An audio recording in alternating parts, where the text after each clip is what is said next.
Hello and welcome to the Do Not Disturb Football Podcast. I'm your host, Drew Pelter. In the orange, that is Nimmer, and in the black or green? Green is dark green. That is Darian. We had a long weekend of football behind us. I was driving the entire weekend, so I missed a couple of the games. I got to catch the tail end of the Packers game. How was your guys' weekend? Nimmer, I'll start with you.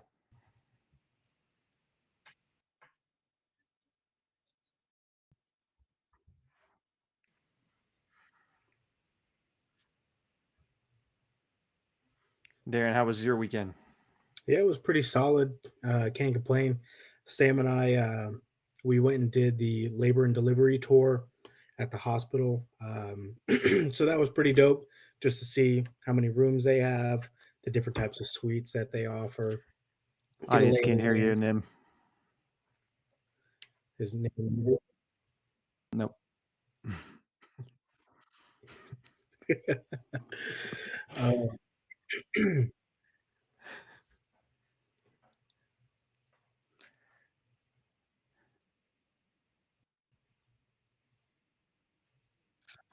Yeah, so let's just keep on going without him for a little bit. But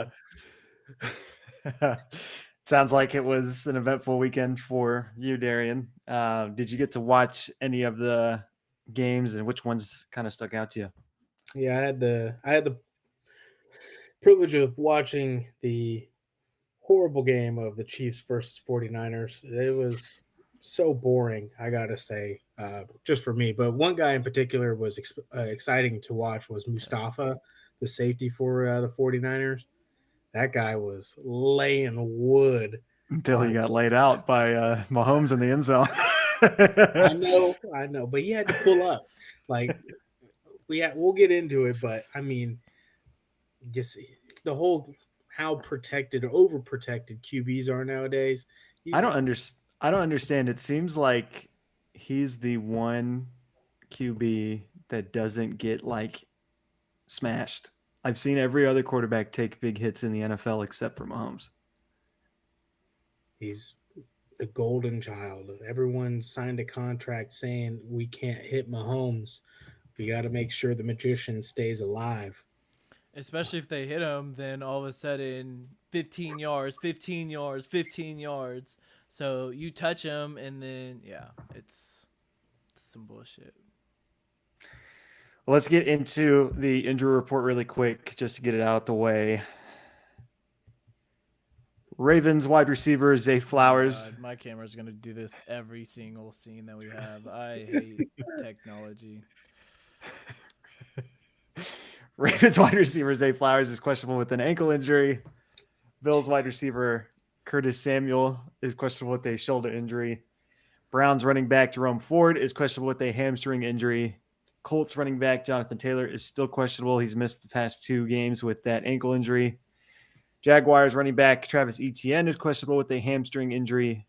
Chiefs wide receiver Juju Smith-Schuster is out for week 8, expected to return week 9. Their running back Isaiah Pacheco could possibly return this week. Raiders wide receiver Jacoby Myers is questionable with an ankle injury. Chargers wide receiver Quentin Johnson is questionable with an ankle injury. Rams wide receiver Puka Nacua has been designated to return from the IR. It doesn't mean he's going to return this week, but he could be returning here soon. Cooper Kupp is expected to play this Thursday, could have a limited workload. And then wide receiver Jordan Whittington for the Rams, he's questionable with a shoulder injury. Tyler Higbee, the tight end, could possibly return this week. Dolphins QB Tua Tagovailoa is back. He's set to play this week. I know a lot of Dolphins fans have been watching those games like, what are we going to do? But Tua's back. I know you went through Tyler Huntley and Tim Boyle and Skylar Thompson. Tua's back, so I guess we should be putting a little more respect on Tua's name because it looked absolutely terrible without him. Vikings running back Aaron Jones is questionable with a hamstring injury. TJ Hawkinson for the Vikings could return this week. Patriots Demario Douglas is questionable along with Jalen Polk, so both of the receivers there for them. Saints wide receiver Chris Olave is questionable with a concussion. Taysom Hill is questionable with a rib injury. Derek Carr is questionable with an oblique injury. I know at first they were saying that was like a 4 to 6 week injury. Now he's questionable, and that's not really mentioned anymore, which I find kind of weird. Giants kicker Graham Gano is expected to return this week. I'm sure Giants fans are happy about that. Eagles tight end Dallas Goedert is questionable with a hamstring injury. Niners wide receiver Juwan Jennings is questionable with a hip injury. Seahawks, George Kittle as well is questionable with a foot injury. Seahawks DK Metcalf is questionable with a knee injury. And then Titans Will Levis, DeAndre Hopkins, and running back Tajay Spears are all questionable. I did leave some names out of that injury report because we're going to talk about those names here in a second. Before we get to that, I want to explain some of the changes that are coming to this show. So we had Wednesday happen last week. If anyone was watching, we got kind of caught up in this TikTok Q&A session that was completely unexpected. We kind of switched over to TikTok for a second. We saw that we had 30 people in the room, in the live room with us, watching us. That grew up to over 100 people, and that was just like completely out of the blue. We didn't really know how to react to it. So with that being said, I wanted to put some changes to the show. We all kind of talked about it as a show, and we agreed on this. So we're going to keep Tuesday as our baby. This is our main show. We are going to give you the same kind of content every week, every Tuesday. It's the longer show where we talk about the league news, injuries, and fantasy at the end in the second half. Wednesdays, we're going to be changing the show up a little bit. We're going to come right out with fantasy football talk and betting, gambling talk, like we do usually. So we'll have the fantasy talk and the ATS segment and Nimmer's Locks. And then that'll be it. So Wednesday, for YouTube at least, is going to be a quite shorter show. It's going to be, I'm assuming 30, 45 minutes. And then we are going to switch over to TikTok and do more Q&A sessions on Wednesday. We're also going to be throwing in more Q&A sessions throughout the week. We're not 100% certain on what those days are, but we are right now going to be doing a full show Tuesday, half show Wednesday, and TikTok live on Wednesdays for the second half of the show. I know some YouTube viewers might be a little upset with that. If you are, leave it in the comments, talk to us. It is definitely possible we come back and do the same format that we were doing where we have two full shows Tuesday and Wednesday. But with the amount of attention we got on TikTok, I think it's a change that we should probably make just for now. And if it sticks, if we keep growing that way, it might be something we kind of stick with. So let us know in the comments what you think about that. We are still going to give you this main show here on Tuesday, so nothing to worry about that with Tuesday. And if you're more into the fantasy football content, Wednesday might be your day because we'll be talking just about fantasy football that day and gambling as well. But did you guys want to add anything to that? No, just make sure on Wednesdays you guys can also, after the show or whatnot, we can come and ask it. Like, it's more of an interactive. We think that we kind of, when we got to 1,000 followers and were able to go live on TikTok, we thought this would be nice just to be more interactive with our audience.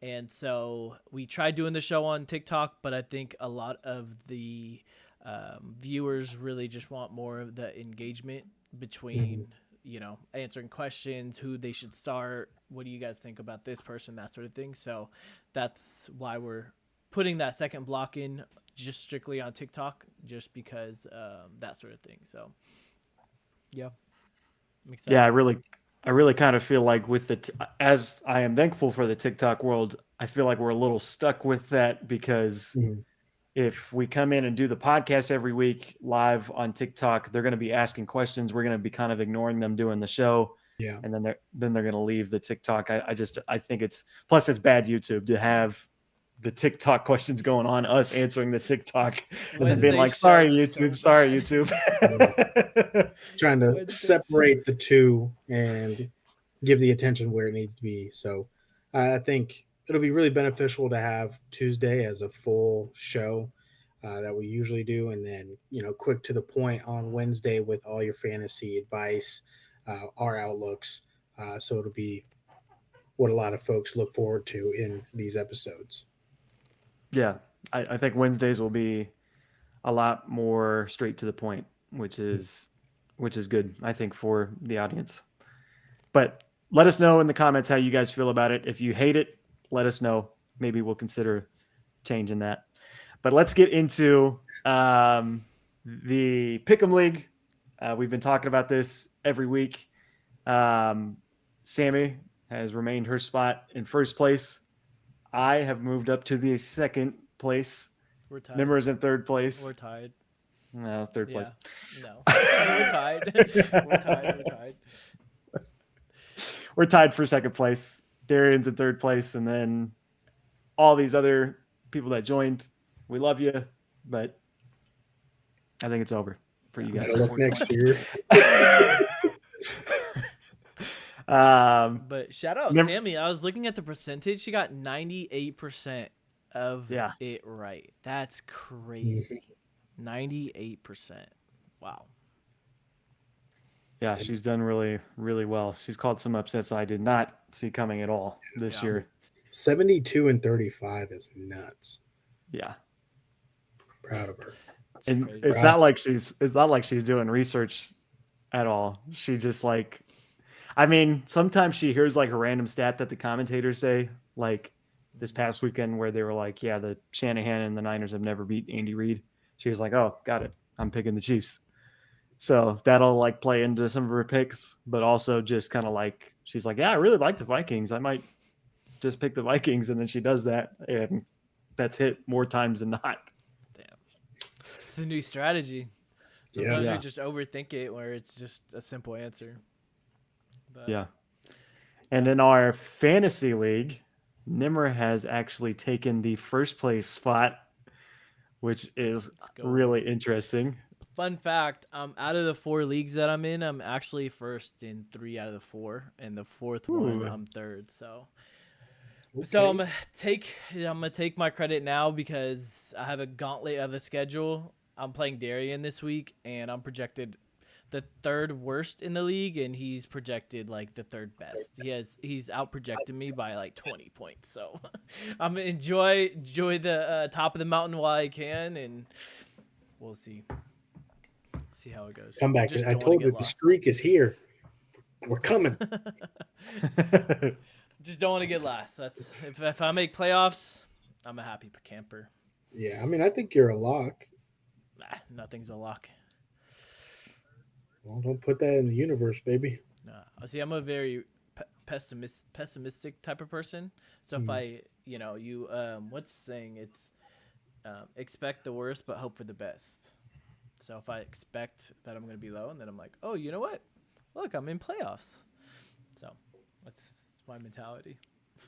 Good way of going about it. But hey, first in 3 out of the 4 leagues, I can't complain. So let's talk about some of the action that happened this past weekend. You had the Packers with that last-second field goal to beat the Texans. Eagles crushed the Giants. Saquon's homecoming went right on schedule. He dominated the Giants. Lions go down to the wire to beat the Vikings 31-29. That was a really entertaining game. Seattle upsets the Falcons, just like I told you they would. Commanders continue to roll. Chiefs beat 49ers. Browns lose to the Bengals and lose Deshaun Watson. Ravens roll past the Bucks, and Cardinals in like a weird low-scoring game. I didn't watch it because it was on ESPN Plus. But what games kind of stuck out to you, Nim? I think that the Lions and the Vikings game in particular, because people were talking about the Lions defense is really bad. I don't know if the Lions offense can compete, blah, blah, blah, blah, but they competed, and the Vikings have one of the best defenses in the league this year. So, Don't mention the Bucks receivers screw my fantasy team. Oh yeah, that is Yeah, it's a big one. that's Logan. That is Sammy's cousin, and he drafted Mike Evans, Chris Godwin on the same team, and he has DK. Oh my gosh. so, That's so yeah, he's crazy. looking, and he's 1-5. Oh, so yeah, it's not looking good. Damn. just Yeah. I'm sorry, Logan. That sucks. sorry about that, Logan. Yeah. Should tune in on TikTok on Wednesdays and Yeah, see how we can fix that. exactly. That's a good plug. I like that. That was funny. It's funny. My dad texted me and he was like, "Hey, I was just watching that segment you guys talked about Mike Singletary." He's like, "That was really funny," and I was like, "Oh, I didn't realize you were watching every episode. I should probably watch what I'm saying." Yeah.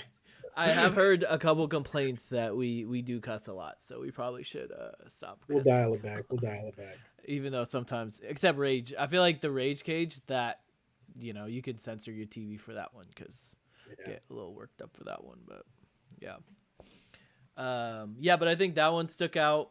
The Steeler game definitely was exciting. We'll talk about that a little later. Yeah. What other? I mean, I was surprised that Marcus Mariota came in and I didn't even know he was in the excelled in league. that offense. Yeah, That was insane. crazy. It was like 18 for 23, like 241 yards passing, 2 TDs. Like, But it was Come on. against the Panthers, so I think like within the past couple weeks, I think what really proved us is that the bad teams are bad and the good teams are actually doing their job. You know what I Yeah. mean? Like I think betting wise, the past like couple weeks, the popular vote was like 7-2 or something like that. This past week, so the teams that are supposed to be winning pretty much have been winning, which is great for betting wise and all of the above. There's not really been too many upsets, but yeah, I don't know. I think what we've just noticed is the bad teams are really really bad. Like the Mariota, he looked really good, but it was also against the Panthers. You know what I mean? So it's kind of Still. hard to tell.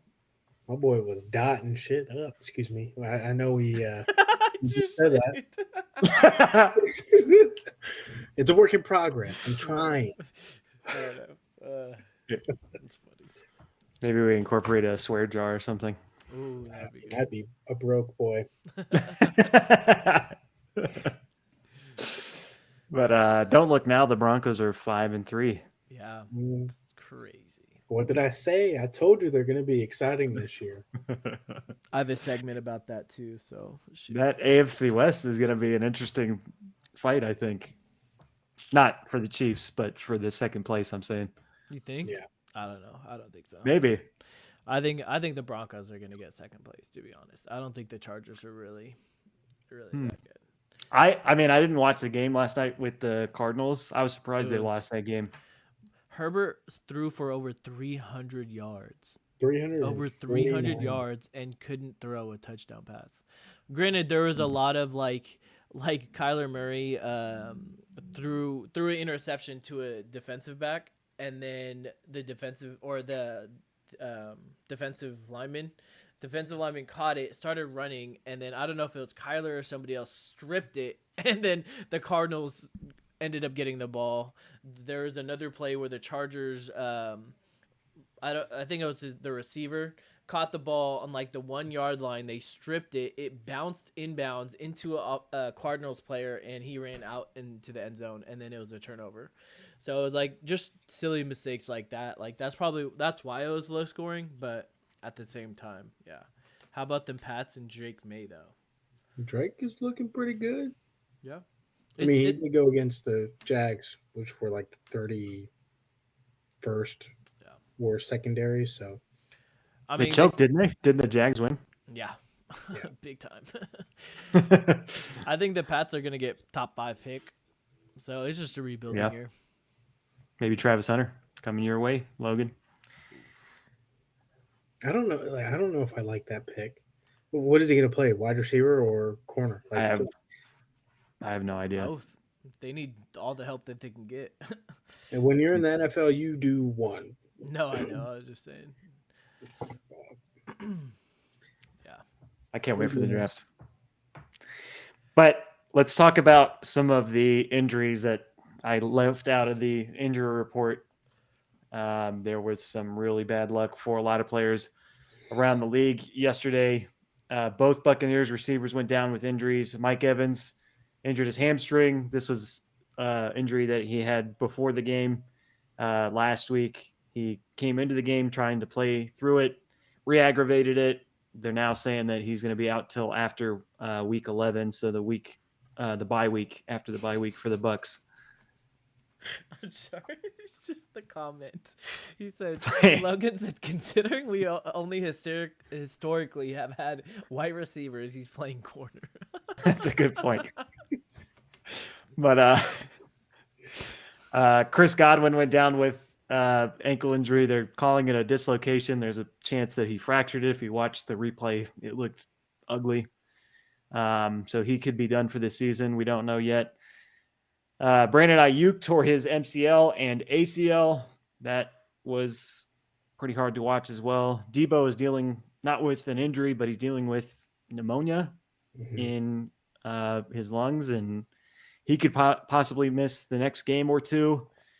Raiders quarterback Aiden O'Connell fractured his thumb. He's expected to miss 4 weeks, so they tried to put Gardner off the starting field. They tried to put him on the bench, and Aiden goes out there and fractures his thumb, and they're like, all right, Gardner, get back out there. But They signed Desmond Ritter. yeah, Oh, I mean, that should be interesting. God, the Raiders, man. Yeah. I feel bad for the Raiders as much as I hate them. Raiders. But And they're about to lose Max Crosby. Bro, it's bad. There's a lot of trade rumors going on right now. I mean, he came out in his interview and said, I'm not trying to rebuild. I want to win now. Well, you're on the wrong team if you're trying to win now. So what does that mean? Did you hear the Myles Garrett trade rumors? No. Yeah, there's rumors that the Browns may be shopping him around. Wow. Because they're like in a complete rebuild mode now. I mean, yeah. For the 10th time in the last decade. Seriously. 10th time in the last 5 years. They just double up on a rebuild. That's what they get. Screw the Browns. But let's talk about these injuries. I know this has kind of been like the theme of this season. We could probably switch the screen back to you guys, but Never, what is your reaction to these injuries? Yeah, I just don't know, like, what the cause of it is. You know what I mean? Like, I don't remember it ever being this bad. I mean, yeah, it just sucks for a lot of people, especially season-ending injuries. A lot of them are like, all right, they're going to be out for 2, 3, 4 weeks, like Collins. You know, I'm trying to think of Puka might come back. Cooper Kupp is coming back. Tua for some reason is coming back. You know, so it's like I understand the injuries that linger week to week or 4 to 3 or 4 weeks, but like season-ending injuries, like CMC hasn't even played it down yet, and they are all happening on pretty much the same team. Like both of the Buccaneers wide receivers got hurt this past week. Like pretty much the whole entire offense for San Francisco got hurt. Like it just sucks, and I hope everybody has a speedy recovery, no matter who you are. Yeah, you think about the Niners offense right now, they have injuries for, I mean, Debo's not injured, but he's probably, well, I don't know what the word is yet, but there's a chance he could be missing this week's game. You have Ayuk, who's gone for the season, McCaffrey, who's still not back and probably missing more time, Juwan Jennings, who's questionable, Kittle's questionable. Like, I don't know. I know that, Darian, you said that there was going to be a strike at the end of the season. Do you still think that is coming? It's a good hot take. It's becoming more and more apparent that something is going to happen. I think with the facility aspect, the trainer aspect, the players are going to revolt, strike so they get good quality of care. It could even be the care that they get from insurance. They could Mhm. be in that regard. So, um, I mean, I hate to say that, I wouldn't say it's scripted, but it's just apparent that something is the root cause of all these injuries, whether it's their training facilities, their nutrition, the training staff, getting them prepared week in and week out, the doctors on staff that's not seeing the things early enough and getting them on new regimens or something of that matter. I think it's going to be something that we see either next at the end of this season or even going into the following season. So I definitely think that strike is going to happen here soon. But don't you think if they're getting paid millions and millions of dollars like Tom Brady did, they have their own nutritionist. Caleb Williams has his own nutritionist. Like I understand the facilities and stuff like that because you only work out there, but like, don't you think that if you're getting paid millions and millions of dollars, you can pay a nutritionist $100,000 for the season or however much they are? Like, But I mean, we're also talking about the lower end. I shouldn't say lower end players, but fringe players that are on the practice squad. They're only making $270,000 a year to maybe get a chance at playing in the NFL, actually on a snap count. But they have to stay in the league with it for 3 years, which is the hardest thing to do. Because if you stay for 3 years, then you're guaranteed life insurance for life and adequate care. So that's why we see the average NFL career last 3 years because they're getting their check mhm. and then also banking on that medical care for the rest of their life. But that's not But who we're talking about when we're talking about these injuries. You know, everybody yeah, that Drew listed is a star. I was going to say receiver, a star player in that specific team. So, like, why would they want to do a strike if they're striking for the practice squad? You know what I mean? Like, I don't know. I think it's just like recency bias with the bigger names. But I mean, if we go back years and years ago, they're probably the same players that experienced it. I mean, Tim Patrick, for example, he was a lesser known name. 2 years back to back, torn ACL, torn Achilles, and then now he's on the. I think he's on the Lions, Yeah.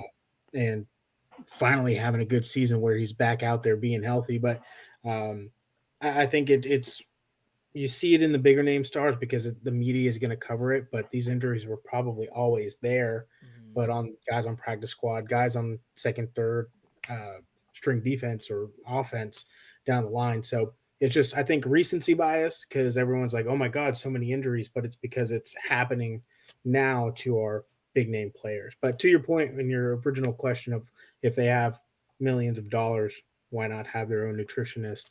I think it would be very serviceable, but um, in reality, we don't know what they're paying for outside of everything else. Like we're not their financial Yeah. advisor. So um, I don't know, but I think it would be smart to get your own team of doctors, get your own nutritionists, trainers, everything else like that, so you can stay in a loop that you created.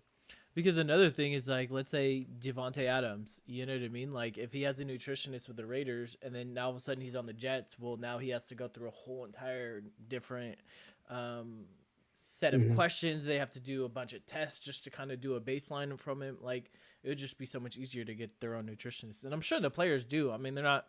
Most of the players aren't dumb. Like, they need to have these like these long careers, and Tom Brady, LeBron James, all these older players kind of proven that nutrition is key, but I don't know. I mean, what's funny is that we started talking about having an 18-week season, and then Yeah. all of a sudden we're in week 7 and all these injuries. So imagine if we did go up to 18 weeks.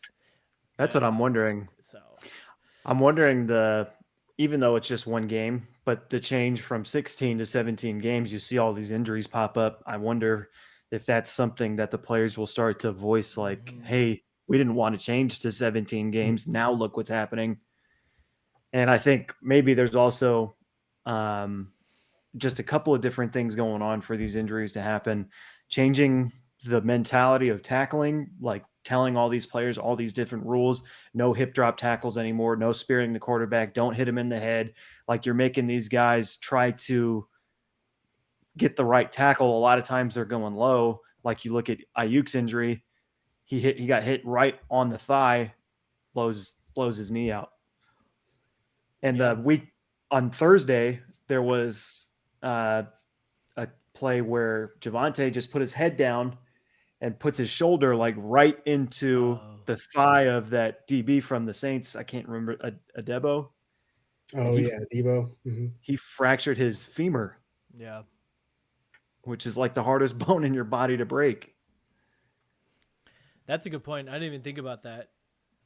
That like the rule, there's so many rules trying to protect the offense, that the offensive player, but it might be ruining them. Like, you know, because essentially that's where is the only place that you can tackle. You can't.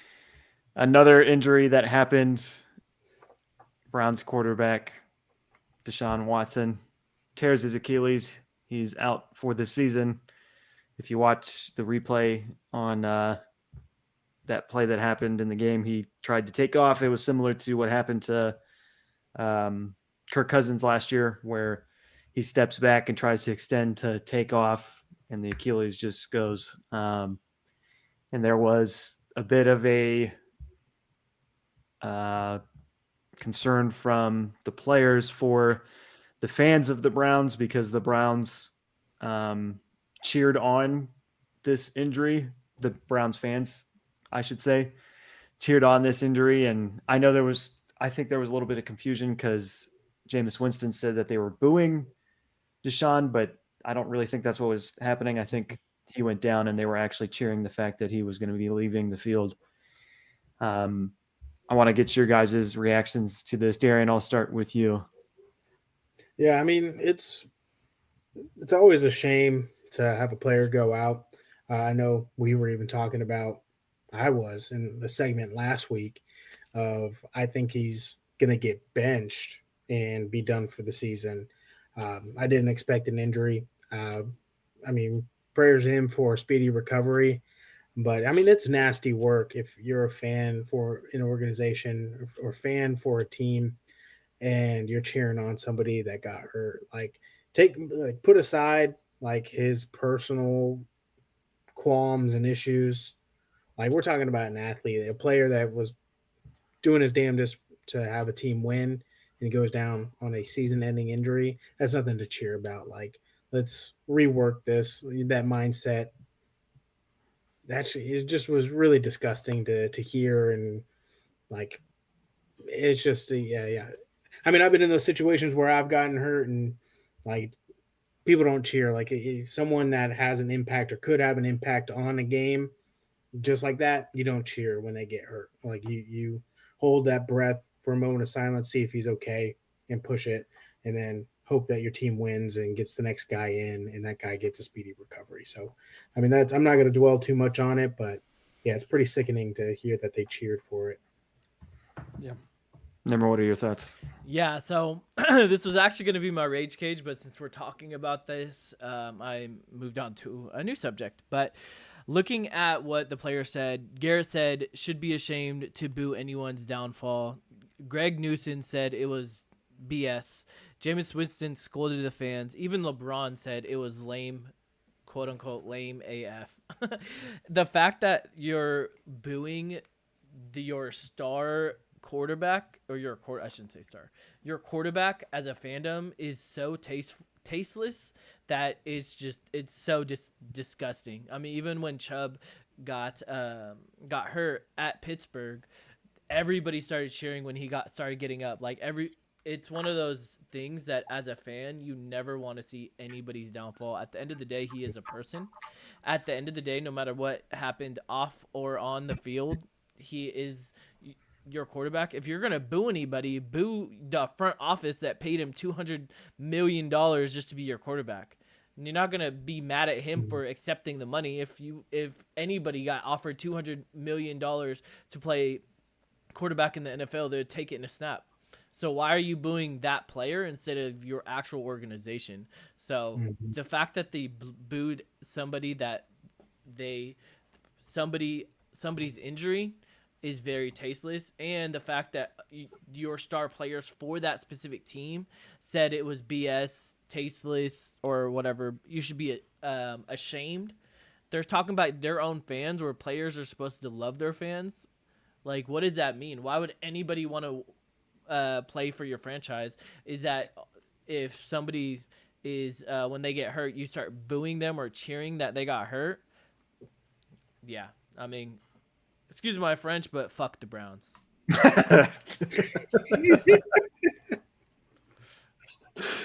Yeah, I agree with you guys. But what surprised me was I didn't know.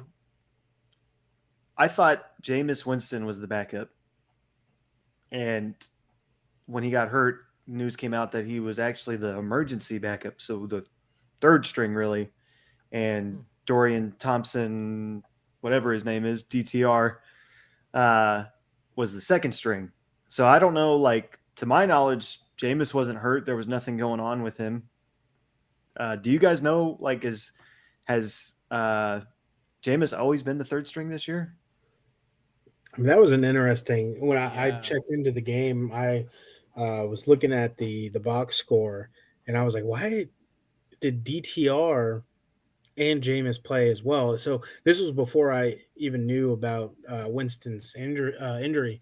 So I went in, I was like, why did they play three QBs? Oh, like I said, Winston, Watson, his injury.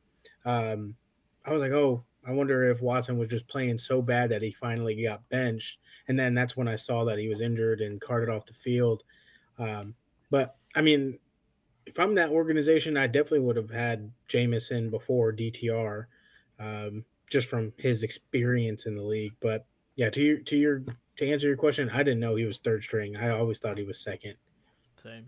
I don't know what happened. Even like the fact that people are interviewing the third string quarterback, like Yeah. that doesn't make any sense. So it's gonna be interesting to see what happens going forward. But I don't know. I feel like Jameis should just maybe retire from the NFL and start his own like preaching like on Twitch. Yeah, get a podcast. There, I'm sure NBC, all these television networks will love to have him. Like, Him Like- and Cam Newton together. oh, that would be beautiful. That would be so. Fun. I think it'd be great just to hear Jameis Winston in the morning and he's just telling you how great you are and how you should be caring throughout your day. He should. I think he should be doing that, dude. I think he Yeah. could make money doing that. That's what I think. He was on the Pat McAfee show where he's like, "So what are you gonna do after?" Because he's pretty old, older, I should say. He's like our age, but he, he was like, "I want to go around the country, start preaching at churches and stuff like that." I'm like, bro, just do a podcast. Nowadays, all former players are doing podcasts. Do it online. Do it Yeah, online, Winston. definitely. Just wake up and Winston's on your big screen and he's like, "Can you tell me what this is?" Yeah, that. You're eating. He's like that too. You're I eating would wins love that. every single day you're alive. I would love that. Oh, let's move on though. Jameson Williams from the Lions. He's had a little bit of a breakout year this year, scored a few touchdowns for the Lions. He is facing the second suspension of his career. He got suspended his first year for a gambling incident that was originally a six game suspension, and it got lowered down to 4 games. This one is for performance enhancing drugs. He got caught with that. I'm not sure what that is, but apparently the NFL was like, man, he's running a little too fast out there or something. And he's now suspended for 2 games. So, Darian, let me get your reaction to this. I was waiting for you to be like to stop, and then you say Darian, then I was gonna go to him. Oh, that was a funny little add-on there, Drew. He's running a little too fast now. Let's get him tested. But I mean, for a 2-game suspension, I mean, kind of light for what we've seen for other PEDs. Perhaps, I mean, there's some cases where they try out a new protein shake or a new like pre-workout, and there's an undisclosed PED that was added in, and then they finally get tested and they get knocked. So perhaps maybe that's the case. It was something that he had no like actual intention of taking, but somehow ended up in one of the supplements. Could be the case, since why it's like a 2-game suspension as opposed to like the rest of the year that we've seen Roger dish out. So we'll probably get more information on what it was in the coming weeks, due to a pending investigation. Probably see what he did take and then add it to the banned list. So definitely a slap on the wrist on this one for him. Does kind of suck for his fantasy value and the owners that have him. I think it's Ricky who has him, Of Yeah. course. of course.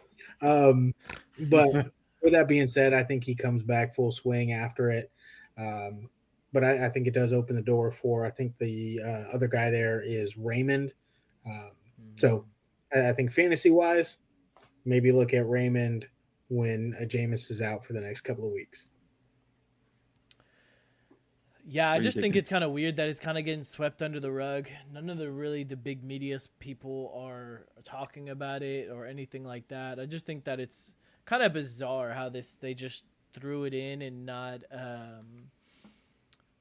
having anything like what was completely in it, like no detail, just saying performance enhancing drug.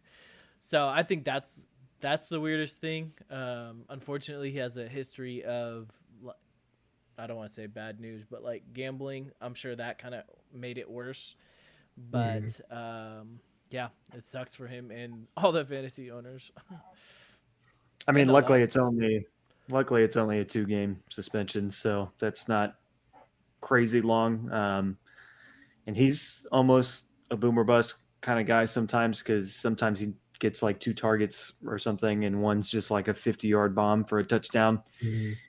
But yeah, like Darian said, I think you look at Khalif Raymond if you really want a receiver that's going to step up in his place. Maybe this might be Laporta's time as well for these next 2 games. Maybe this is what sets Laporta off. You start getting him targets in these next 2 games, and then Goff will continue to look his way. It's weird what's going on with Laporta because he's running all the routes. He's on the field all the time. It's just he's not getting the looks. But let's get down to a little bit of a funner story. Stephon Diggs and Jair Alexander. Their feud continues. If you followed these two back when Stephon was with the Bills, Jair Alexander, there was a game where they were coming out of the tunnel and they were going at the same time. Jair got in Stephon's face. I don't know what was said, but they ended up pushing each other. That continued right into this game where pre-game Stephon Diggs is like on the Texan sideline, kind of minding his own business, and Jair Alexander comes right up to him and starts chirping again. After the game, Stephon Diggs said, "I don't give a bleep if I'm by myself or with a million. I'm never the bigger person. I ain't letting bleep go." I don't know. He said they picked it up or whatever. I think he's talking about a flag. I'm not really sure. He said, "But I ain't with that tough guy shit." So, Nimmer, what's your reaction to this feud? I mean, I like this. This is kind of brings me back to like old school football where players hated each other. There's always these little rivalries, inner team rivalries. So I really like this. I kind of wish there was more of this going around in the NFL instead of all this like humbala. No, I don't know what I'm trying to say. Hoopla. It sounded Humbala good is in my a head, new and then my mouth one, just could not. They were playing Marco Polo. They did not connect. But yeah, so it was really cool. I mean, I really like how there's I like the rivalry. I wish there's more cornerbacks and receivers, especially because this and offensive linemen are really the only ones that like have to face each other every single down. So I like it. What do you think, Darian? This brings me back a little nostalgia of Aqib Talib and Michael Crabtree Crabtree, some chain snatching. I'm going to need that. This also reminds me of Cortland Finnegan and Andre Johnson. We duking it out. This reminds me of Josh Norman in his prime. He's chirping, getting in everybody's head. This is the type of rivalry that I love. I love corners getting after it with wide receivers. Bring it back. I want to see a fight. Everyone get ejected. Everyone get ejected. This is what I'm talking about. We need this entertainment because this year's I don't know. I need some more flair. I need some more fire. And Stephon and Jair, good job. You're a stepping stone. I need it to keep going. Yeah, I agree with you guys. I love this. I love when players kind of get into it like this. There was also that moment with Cook and Trent Williams from Yeah. Cook from the Chiefs. I would advise against that, Cook, if you're listening. That man is massive. That is probably the last guy I would do that to in the league. But in terms of this feud with Diggs and Jair, I like it. For Diggs, though, you're starting to, I don't really like you anymore. I used to be a real big fan of you until you started talking all this mess. You're kind of past your prime, I think, and it's not, if you're going to say, I'm never the bigger person, obviously you're the smaller person. You finished the game with 5 receptions and 23 yards. So this didn't look good for you. But hey, apparently you're bagging Cardi B on the side. So way to go. Way to go, Diggs. Way to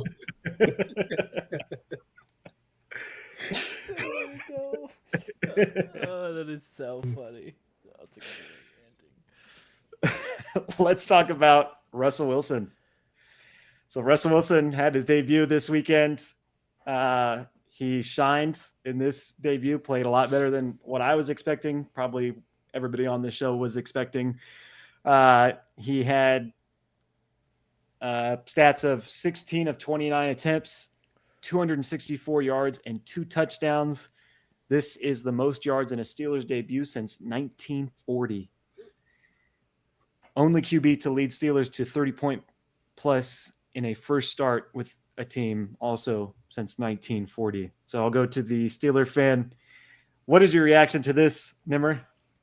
I mean, I'm ecstatic that our offense actually looks like an offense instead of just like, a college offense. It actually looks like an NFL offense. That being said, me being a realistic Steeler fan, I don't think that this is going to be sustainable. I think just watching Russ throw the ball, I think that if you go back and watch a lot of his throws, it's more it being a good throw, rather it's more the wide receiver doing really well than Russ throwing it really well. I think there's only one really good ball, Pickens on the sidelines, where he kind of came back, and that was really the only spot where the ball can go, or else it would have been an interception. But other than that, I mean, like, Pickens made Russ shine. Even Freiermuth, he had that one-handed grab, which it was not a good throw. Most of the throws to Pickens was completely off target. He had to readjust where he was in order to actually catch the ball. Plus, one thing I did notice is that whenever there was pressure, Russ really just completely folded. So I think, especially with this gauntlet coming up in the near future, I think that it's gonna be rough. It's gonna be interesting to see what he does when he is under pressure, and I think that. I mean, I still really like Fields. I think that Fields just needs more of a confidence boost. I think that he's really just completely mentally, he's not there. But I don't know. I mean, I'm glad that we're winning, but I don't think it's really gonna last that long. What are your thoughts, Darren? Yeah, I think we were talking about it in even like the preseason that Russ probably would either get benched, like we said.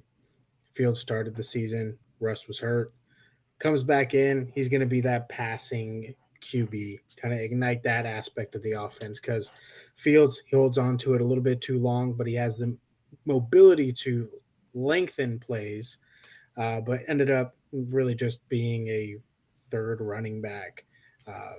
Just having that upside of mobility, getting rush yards, wasn't completing a lot of passes.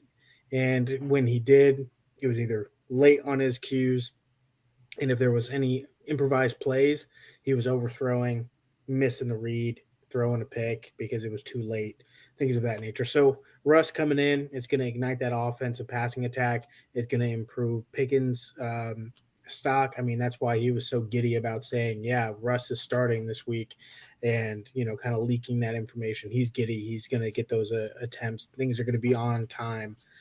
So with it being said, I think, like Nimmer said, I don't think it's going to be sustainable. I think once pressure comes and better defenses come, he's just going to fold. He's going to get sacked several times a game. I think, Drew, you said that a couple weeks ago, that same thing of when there's pressure, he's going to fold and he's just going to take the hit and get sacked. So I think that we're all on the same page. It's not sustainable. I like Fields, but he still has to learn and be able to read defenses quicker and faster and deliver the ball. Yeah, just watching him, it did kind of seem like a really lucky first start. I thought it was kind of interesting how it went from him skipping the ball off the ground on a out route and the fans booing him, and there was a part where they cut to the fans and one fan looked right at the camera and did that. He was like, no. And I thought it was crazy how it went from that to him hitting a couple deep shots and then the crowd cheering him on, and Mike Tomlin saying, well, that's why I get well compensated in the press conference afterwards. I love Mike Tomlin. But I think the one thing that is obvious, Russ throws a better deep ball than Fields. And I think that's what the Steelers like about Russ a little more. Fields, I think throughout his career has kind of been atrocious on throwing the deep ball. And I don't know what you do to fix that. Honestly, his mid-range throws, I think, look great. He looks like an NFL quarterback when he's throwing 15 to 20 yards. Mm-hmm. Anything past 25 yards, it always seems like it's off the mark, by a long shot. Yeah, and I really think that with Fields, it's really just a mental game. I mean, think about his whole career where he hasn't had that deep threat or an offense that really clicked, a really good offense, and then once the Bears actually got a good offense, he was getting kicked out. So and I feel like looking back at it, they had to start Russ just to see what he has to prove because, like I said, after the bye, our schedule is just crazy. So at least we know, all right, we know what Fields has and we know what Russ has. Russ probably will do better for now, but it's going to be very interesting. Even this upcoming week when we're playing the Giants, they're number one team in sacks. So it's going to be interesting to see what he does and whether our offensive line can actually hold. Our offensive line did really, really well against the Jets. Russ had all the time in the world where he was just sitting pretty in the pocket, able to go to his first read, second read, third read. Mm-hmm. But just skipping the balls off the ground with an easy out route. I mean, come on, man. That's what really scared me. And I'm like, and there's a lot of pressure. So if I'm watching that tape, which I know obviously a professional defensive coordinator is, I'm sending the house at least 2-3 times in the very, very beginning just to kind of rattle Russ, and then it's going to be a long game from there. So it just makes me nervous. I feel like it's weird to say that I trusted Fields a lot more than Russ just because of that aspect, and especially because he did really well. But I don't know. I just don't think it's I don't know. I can't see it being a shootout and Russ making good decisions. I mean, I can't see that with Fields either, but at least he has his legs to kind of extend the play. But I don't know. It's kind of scary for Steelers fans. What I thought worked out for the Steelers was having Highsmith back in time for Russ's first start because that defense looked completely different on Sunday night. Mm-hmm. I'm telling you, man. It's everybody says TJ Watt, and he's an amazing, by far our best player, 1,000%. But at the same time, he also needs that Robin on the other side in order to do well. When we went 11-0, I think I said it early, like a couple weeks ago. When we went 11-0, we had Bud Dupree on the other side. The moment, literally the next game, the game that he got hurt, the next game is when we started losing. So, I don't know, just kind of weary with the Steelers. It's going to be interesting to see in a couple weeks when we play good defenses.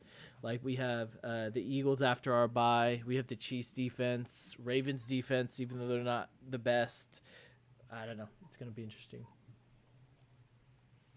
Man, I should try to go to the Ravens. See, I'm sure that game That'd be a is so much fun money. game. It's But- going to be worth it, man. I'm telling you. That Yeah. stadium, that game, that's on the bucket list for sure. And my brother's a Ravens fan too, so once I get this money right, we're definitely I would going, love- Mike. I would love to watch Lamar live. That would be so sick. Oof, yeah. And Derrick Henry, oh my god. Yeah. Mm-hmm. That offense is such a cheat code. Number one in the NFL right now. You can see it. 500 yards combined between Lamar and Henry last night. Yeah, and Zay Flowers only had 11 yards. Like, Yeah. what? It's just so, it's I mean, so we said it. He's just a boomer bust. You have Rashad Bateman coming out. I mean, what, 4 for 4, 121 yards and like 2 TDs or whatever. Golly. A little bit of a resurgence for Mark Andrews. Mm-hmm. Yeah, Two exactly. touchdowns.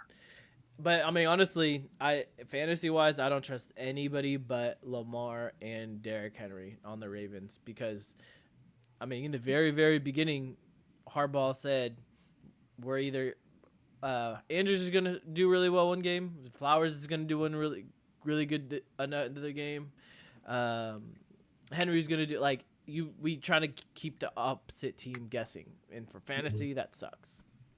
Yeah.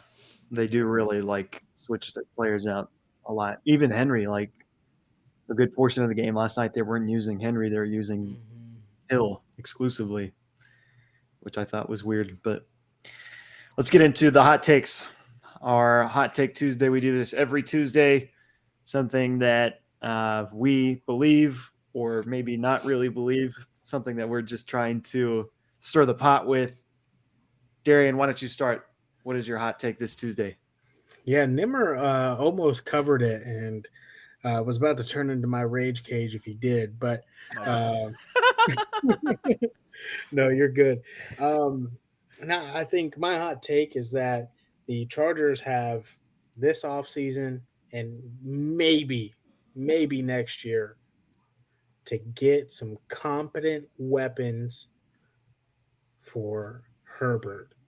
And otherwise, he's gone. He's saying, you guys are a joke of an organization. You've given me nothing, and I'm doing my damnedest. Case in point, this weekend, throwing for 349 yards, couldn't find the end zone.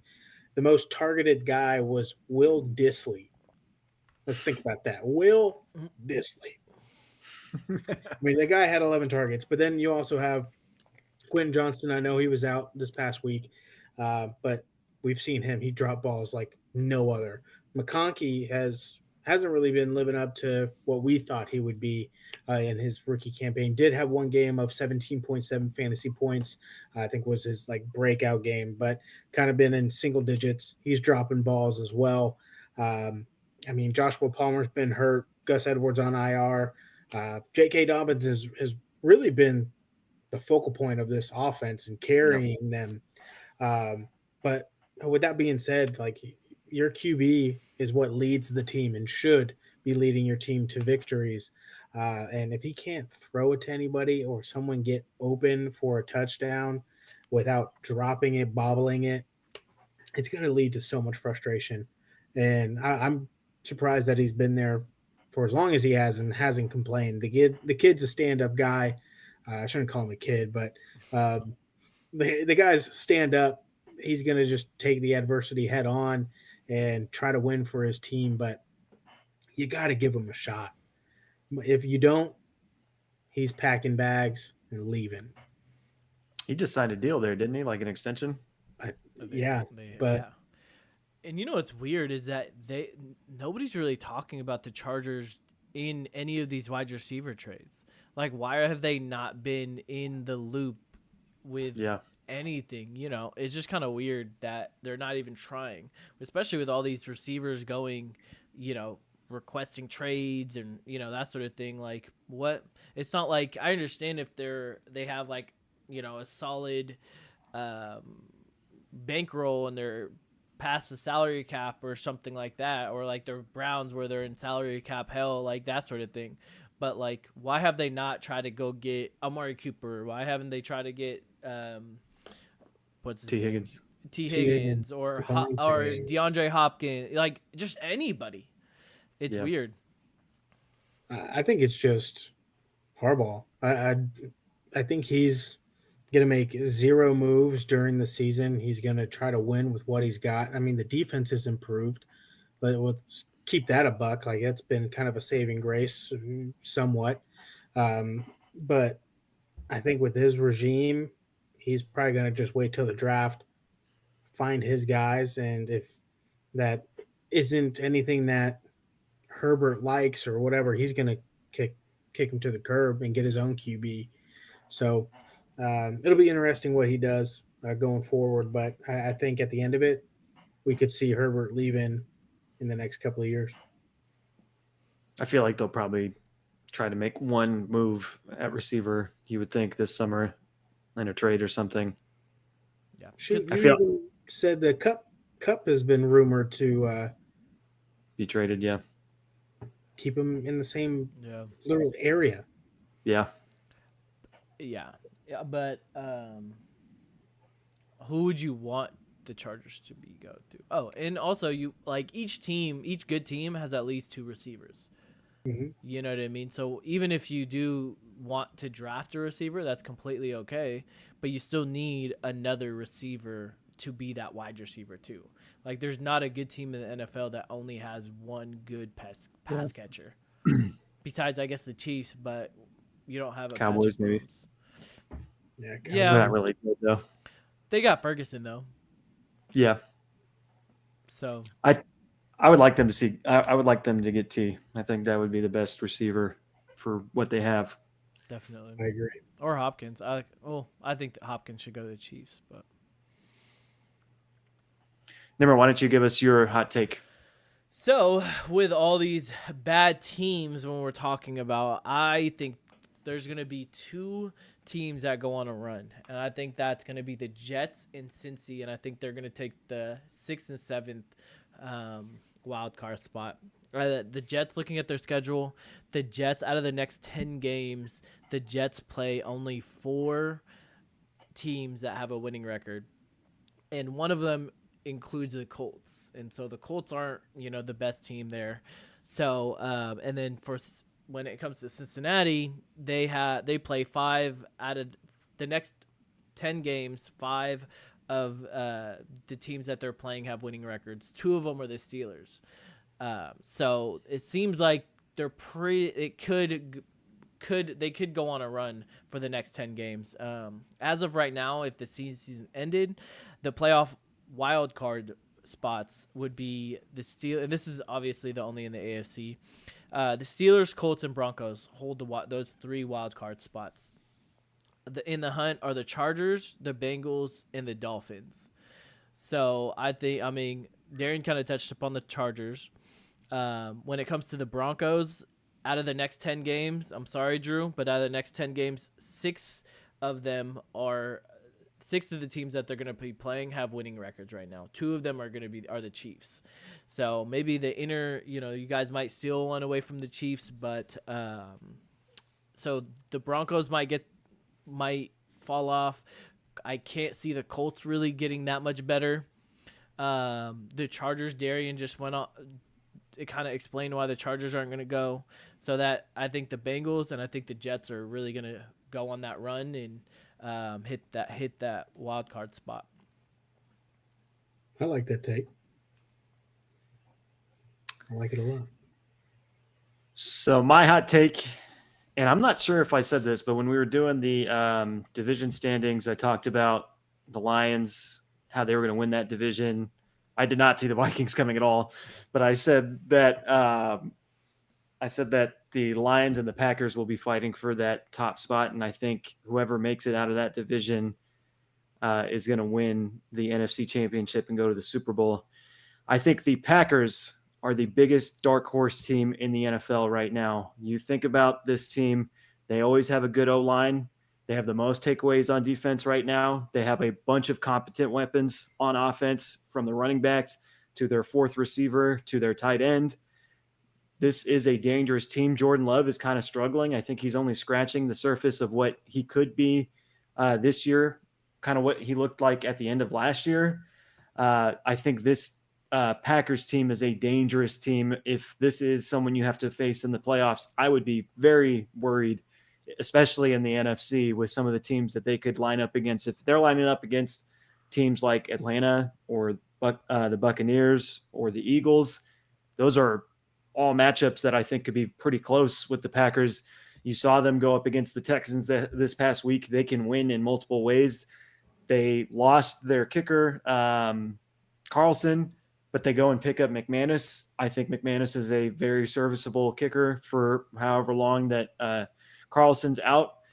I think this team is a very dangerous team. I think they are the biggest dark horse in the league. And I don't know if I said that before the season. I wanted to say that. I might have been too scared to pull the trigger. I now believe that this team is the biggest dark horse in the league.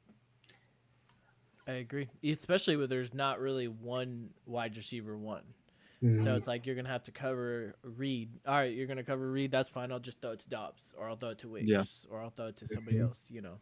So the only thing that scares me about the Packers is really their defense. I can't see them having. I mean, they have a pretty good defense, but I can't see. They don't have like a great defense. But They have one. Takeaways. The They have one takeaways. great corner and one great Yeah. safety. Yeah, that's true. No, don't. I'm not. I didn't say they're like a really bad defense, but like they're like the Vikings have a better defense. Yeah. The When it comes to like the Lions pass might- rush. Exactly. Yeah. So that's a good take. I could see that though. Let's go with the Rage Cage. This is some of our viewers' favorite topic. This is our favorite topic. It Yep. starts off hot with Nimmer already mad. So we're going to get it. Apology. I don't know. I don't know. Whatever. That's gonna be my rage cage one of these days. This stupid OBS. Nimmer, you want to take it away? Why don't you start with your Rage s- Cage? since I'm already heated. So football is an entertainment. The NFL is a business. We all know this. Okay, that's one thing I really don't like about football is the fact that it is a business. Business means money, and I get that you have to pay Amazon, you have to pay Peacock, or I'm sorry, you don't pay them. They pay you. Amazon pays you, Peacock pays you, NBC pays you, Fox pays you, all the other channels pay you. I get that.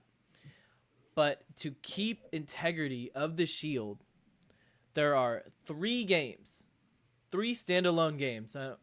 Technically, Monday, sometimes there's a doubleheader, but 3 primetime games that should be almost one of the best matchups. They might not be a good game like the Ravens and Bucks this past week.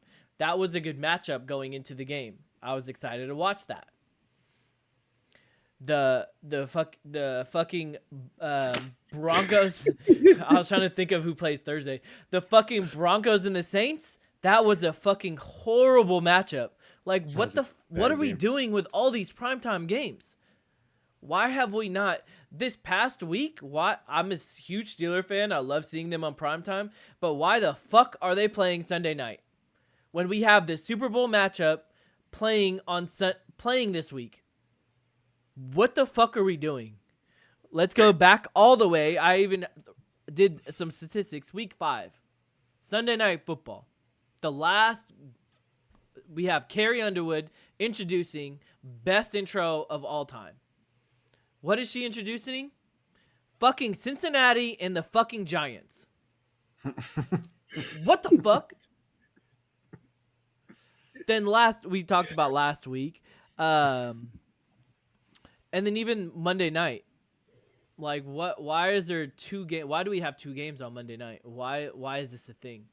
I understand if you're getting all right. Well, if ABC wants a Monday night, that's fine. One of the Monday nights was on ESPN Plus. What? Why? If you're making money, that's not like I get if you're making money if you're putting one on Peacock, one on Paramount Plus. That's fine. You want to make more money, blah blah blah blah. That's fine. But like now, when one game's on ESPN Plus and nobody's even able to watch it, why even have that? Just put it on Sunday. It's stupid. Then let's talk about in the future, right? No, it should be getting better. I get 1 or 2 bad primetime games. You don't know when the schedule, blah blah blah blah. Okay, that's fine. This week we have Minnesota and the Rams. The Rams are dog doo doo. Yeah, they're Why gonna are get they? smoked. Why are they in prime time? Why are they on a prime time? That doesn't make sense. Then let's go to Sunday. Okay, we're gonna have Dallas, who is dog doo doo, and Niners, who is pretty much hurt. Their whole entire offense is hurt. Okay, that's fine. Before the season, you didn't really know how that was gonna go. That's fine. But let's go to Monday. This is the only football game that is happening throughout the day. Monday Night Football. Let's guess what should we do? Let's put the New York Giants and the Pittsburgh Steelers. What? That doesn't make any sense. Why are they on Monday? That's a red zone game, I like to say, because you just want to see the highlights. You just want to see who scores. Don't want to see Daniel Jones versus Russell Wilson. How are they even going to promote it? That doesn't make any sense. But okay, one that's 2 or 3 bad weeks. Okay, that's fine. Let's go to the next week. Thursday, Houston and the Jets. That's going to be a good game. That's a good matchup. I get it. Okay, let's go to Sunday. The Colts and the Vikings. That has what the hell? That's an awful matchup. Then let's go to Monday night. And what's funny about that game is they actually flexed it.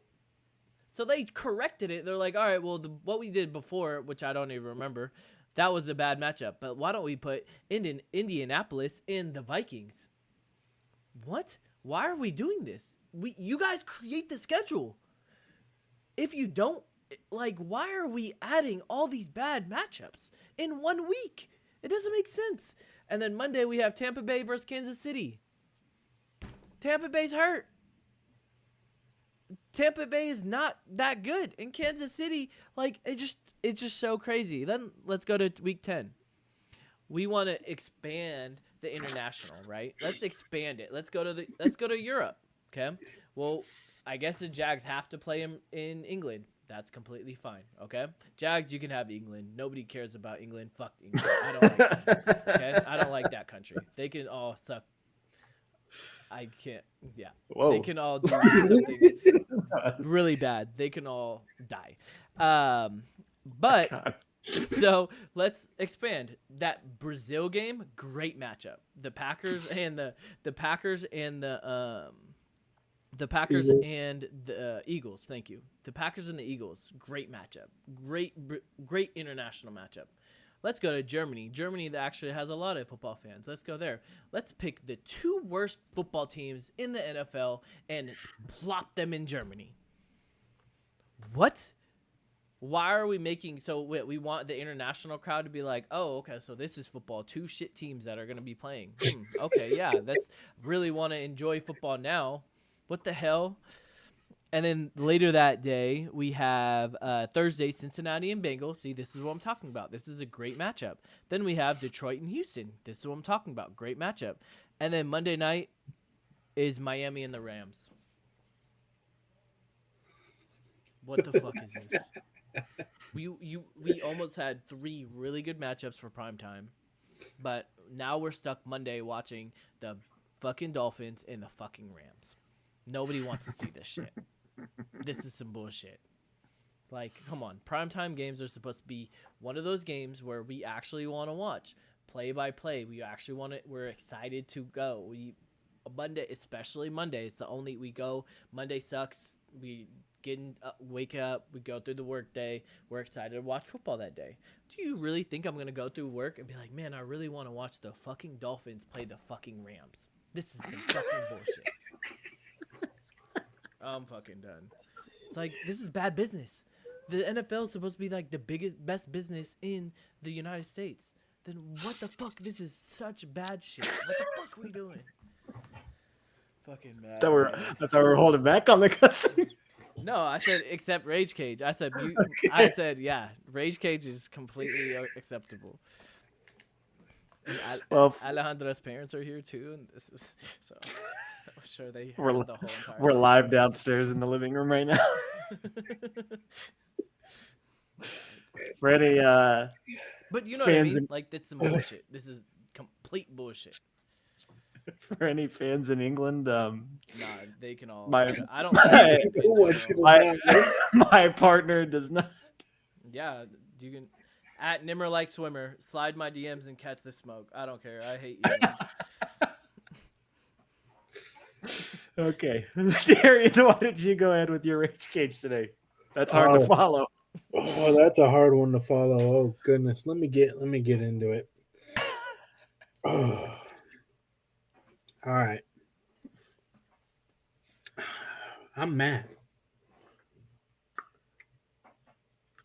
The NFL, yeah, it's a business. Like Nima said, it's a business.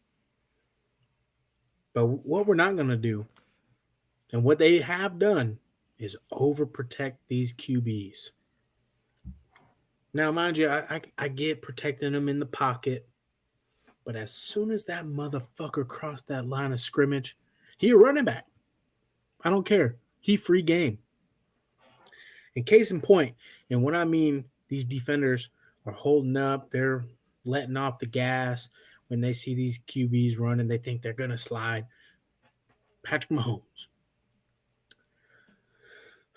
against San Fran.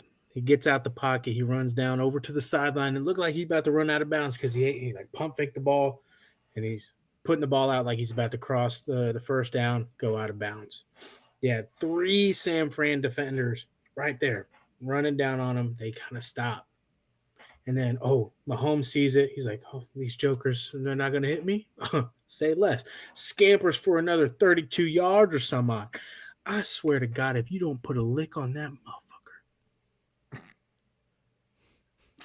Like, what are we doing, bro? I lived for moments like that when I was in high school, bro.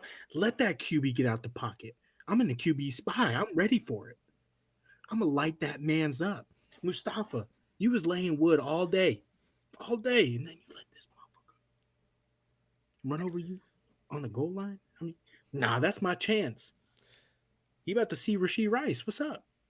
IR. Instant regret. That's what I'm talking about. All right, come on, NFL. What I'm mad about, if they cross that line of scrimmage, they're running back, they're free game. You make them slide. Defenders, come on now. Don't protect them. Get after it. I want to see helmet to helmet. Screw it. You putting heart out there. Hit the damn QB like he another running back, like he another wide receiver coming across the middle. Lay the wood. We had boys like Brian Dawkins. Shit. Goddamn Bob Sanders. Roman Harper. Sean Taylor. It didn't matter. My man's knocked out a punter. Let's get with it, defense. They want to do all this to stop you, but you're the better person. Show them that you're going to have to find me because these rules are bullshit. Hit the damn QB when he crossed that line. That's my rage cage. I love that. Yeah, and Yeah, refs stop throwing the flag every time the QB gets touched. But for my rage cage, I think this is the 3rd time I've talked about this team. It's the Jets once again. So for the people that listened last week, we had a friend of the show, Nate Cooper. He put a parlay together, bet on all the games, money line times 14. Picked the right winner for each game and put this together. He won a good amount of money off of that, $2,500 or something like that, for getting that all right. So I got some inspiration. I said, I'm going to do that this week. And I put a $1 bet on the 14 games. Cardinals, mad at you guys too. But I guess I should be mad at the Chargers. Yeah, But But the Jets, these damn Jets. What was I thinking betting on the Jets? What was I thinking? Rodgers, bro, you're terrible. I heard you after the game. You said, they said to you, the press said to you, what can you guys do to start pulling it together? And he said, number one, stop listening to you. Then number two, I got to start playing better. How about you switch those around? You got to start playing better, Raj. You're missing throws. You suck. Who else do you want? You got Reddick who signed there. You had Devontae get traded there. Who else do you want? Who do we want? Really? Do we get Jordy Nelson on the phone? Like, who do we want? Do we not? We want another running back? Do we just take someone right from college and plug them into the Jets right now? Who is it, Rodgers? We'll do it for you. I'm the Jets. I'll do whatever you want. Anyways, really, I'm more mad about the defense. I think I've been overrating this defense. This defense made Russ look like, I mean, this looked like his rookie year in Seattle. That looked like that Russ without the running. He looked so good. And Sauce Gardner getting torched all game. Every single play, George Pickens lined up in front of him. He got torched. And then he's in the back of the end zone acting all buddy, laughing with George Pickens. What are you laughing for? You're getting your ass smoked. You lost 37-15. What are you laughing about? This isn't Madden. This is real life. You suck. That defense sucks. That O-line sucks. You've won 2 games this season. You're terrible. Absolutely no shot they get in the playoffs, Nimmer. I know you said that. No shot this team gets in the playoffs.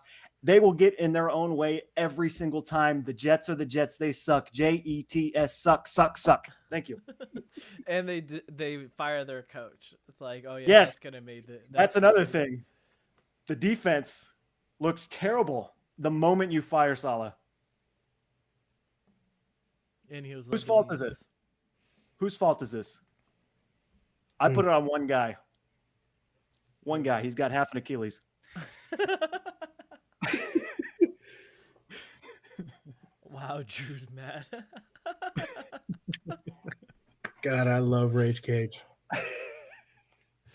But anyways, 26-2 in the matchups the past 2 weeks. Just happened to be the Jets and the Chargers that screwed me. Chargers, I'll give you a little bit of a pass, but the Jets, I feel like Bill Burr. You've seen that meme where Bill Burr and Pete Davidson are going back and forth, and he's like, the Jets are going to come back. And Pete Davidson's like, no, they're never going to come back. They're never going to come back. That's what I feel like. I feel like I'm Bill Burr right now. I saw that on TikTok, and I was going to send it to you. You should do like one ticket, $1 and pick all the morning games, and then another ticket in the afternoon, and then put $1 and pick all of them. And this way you would move. Just gambling advice. That's a good one.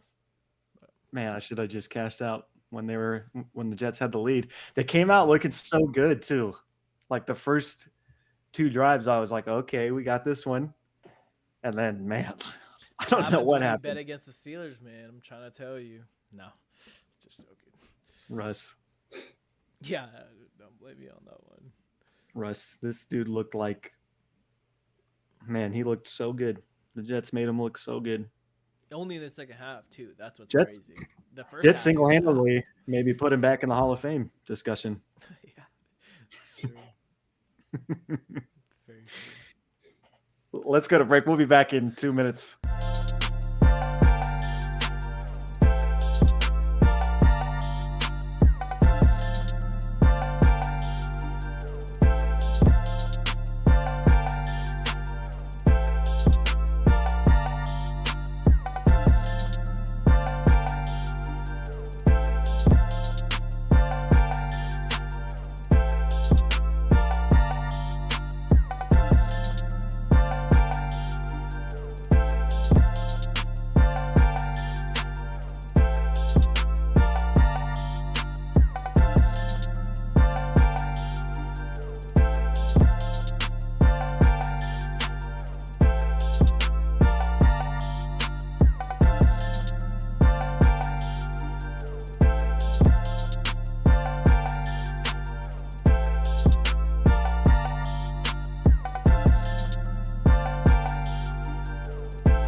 I was getting a taco. I'm so sorry.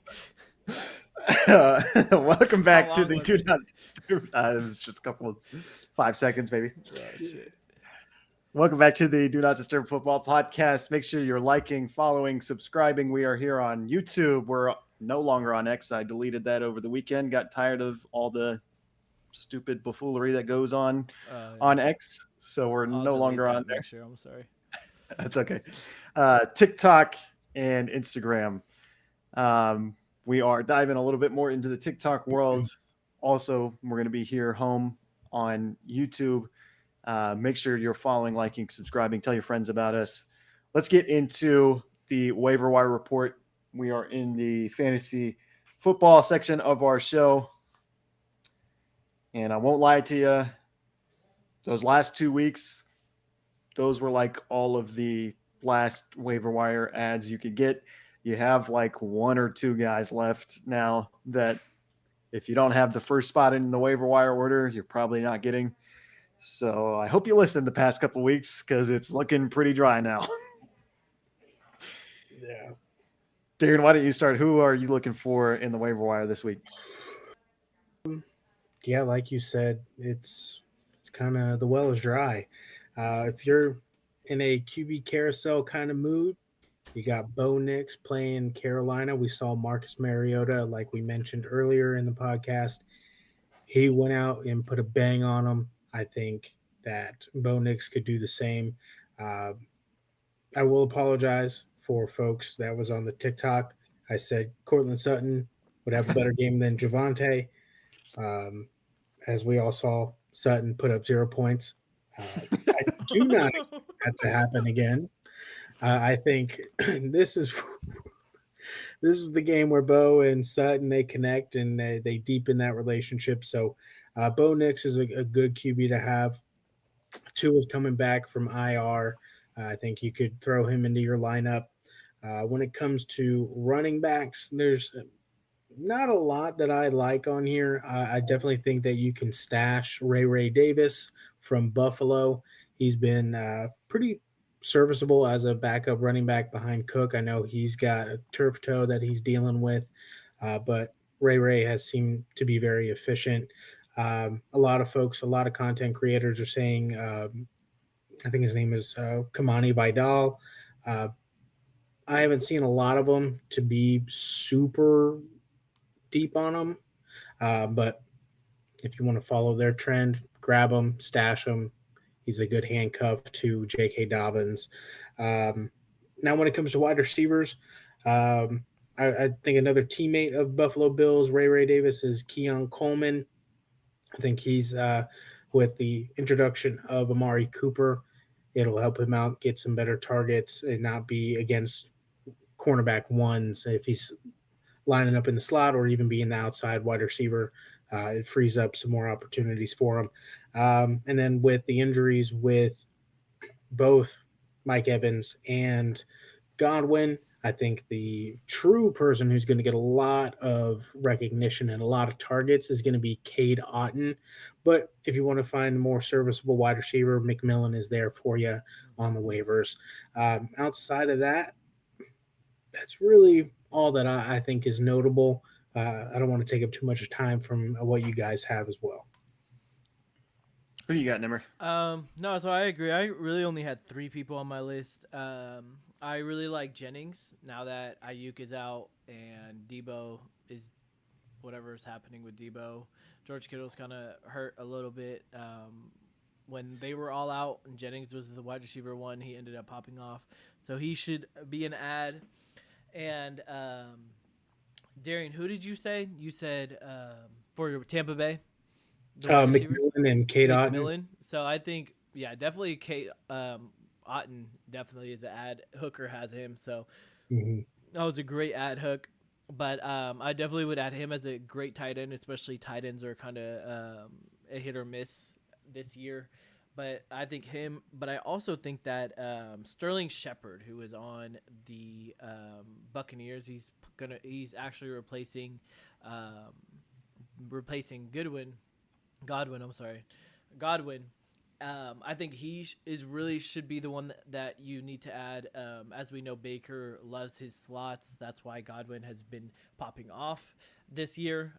So if I had a choice between the wideout or slot for Baker, I definitely would choose a slot, especially with Mike Evans. He might return in a couple weeks. At least Godwin's going to be out for the rest of the season, so Sterling Shepard's can be there long term. I also would get Warren. Most of my leagues, I ended up picking him up. I also would get Warren from Pittsburgh, Jalen Warren. I think with Russ, I think they're going to run the ball with Najee, but then since Russ is more of a passing quarterback, as we talked about before, Warren's pretty much the receiving back, and especially if you're in PPR, I think that he would be the wide receiver that you need to. The running back that you need to add. Other than that, I really don't know quarterbacks. I got Sam Darnold in pretty much every one of my leagues, especially with Justin Fields being out. So I added him. Geno Smith is also a great add. Some leagues even have like the Broncos defense that's still available. I definitely would add them. So I probably would drop after this week. I'm gonna drop the Jets defense. We'll talk about that a little later. But yeah. So for quarterbacks, I think if you're in that situation where you had Justin Fields and you dropped him, I know it's been one game, but I think Russell Wilson was actually worth the pickup. Later down the line in the schedule, he probably is going to struggle, but if he's there in your QB2 spot, I think he's serviceable there. Justin Herbert, that's another guy that I've talked about. A lot of these guys I've already kind of said, so I'm just going to give them to you again. If you decide to listen in this time, go ahead and do it. For running backs, really, there's not a ton of guys out there left. You're really looking at handcuff situations, kind of like what Darian was talking about. Roshan Johnson is still out there in a lot of leagues. I think he's worth the pickup. DeAndre Swift has a big injury history, so I think he's worth the pickup. He could be a big player later. Charbonnet, the backup to Kenneth Walker in Seattle, I think he's worth a pickup. For receivers, Cedric Tillman from the Browns, he actually had 18.1 points this past game. He had a pretty decent game, and now with Amari Cooper out of there, it's kind of up in the air who's going to get the ball. I would pick up Cedric Tillman, just see how he plays out these next couple of weeks, have him on your bench, and then see if you can start him later. Another receiver to look out for from the Bucks, Nimmer mentioned Sterling. Darian mentioned McMillan. I'm going to give you Trey Palmer. He might be another receiver you want to look out for. Troy Franklin from the Broncos, I would take a look at. Trey Tucker from the Raiders, Ricky Pearsall from the Niners, Jacob Cowing from the Niners, and Khalif Raymond from the Lions. Tight ends, there's actually some pretty good options out there right now. So if you're in a need of tight ends, I would take a look at these guys. I would start with Mark Andrews. He's been dropped in a lot of leagues. He just came off 2 games. The last game he had 2 touchdowns. That was last night. And the last game before that, he had a touchdown. So he's looking to be that red zone threat that he used to be. If he's there, I'd pick him up. Hunter Henry, he's had 14 targets in the last 2 games, 17.2 points this last game. Noah Fant from the Seahawks, he had 11.2 points. I've always liked him, but he has a tendency to get injured, so maybe just be careful with him.